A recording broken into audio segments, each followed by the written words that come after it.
Hello বন্ধুরা, চলে এলাম সরিষা খেতে। সরিষা এখনও ফুটে নাই, মানে বড় হয় নাই, হালকা হালকা হয়েছে বন্ধুরা। আমি এই যে সরিষা খেতে চলে আসলাম। সরিষা ক্ষেত কি সুন্দর সরিষা ক্ষেত, বিস্তর সরিষা ক্ষেত। জায়গাটা কিন্তু বলবো না, কারণ সবাই এখানে আসবে, এসে ছবি তুলবে, সেলফি তুলবে, লোকজনের সরিষা নষ্ট করে ফেলবে, তাই বলবো না বন্ধুরা। আমি একা একা আসছি, হালকা দেখতে আসছি, একা একা দেখবো, তারপরে আবার চলে যাব। কারণ এগুলো আর একটু বড় হইলে ভালো হইতো। এই যে ছোট ছোট ছোট ছোট বন্ধুরা, দেখতে থাকুন।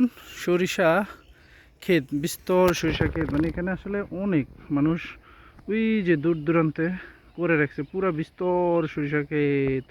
অনেক সুন্দর, এটা আসলে রাস্তার সাথে সরিষা ক্ষেতের বাগান, সরিষা ক্ষেত। এই যে বন্ধুরা, আসলে এখনো কিন্তু ছোট সরিষা ক্ষেতগুলো, এখনো ছোট, মানে বড় হয় নাই। বড় হইলে আসলে ভালো লাগতো, বড় হইলে ভালো লাগতো। এই যে সরিষা, সরিষা ফুলের মধু, সরিষা ফুলের মধু কিন্তু দেওয়া যাবে।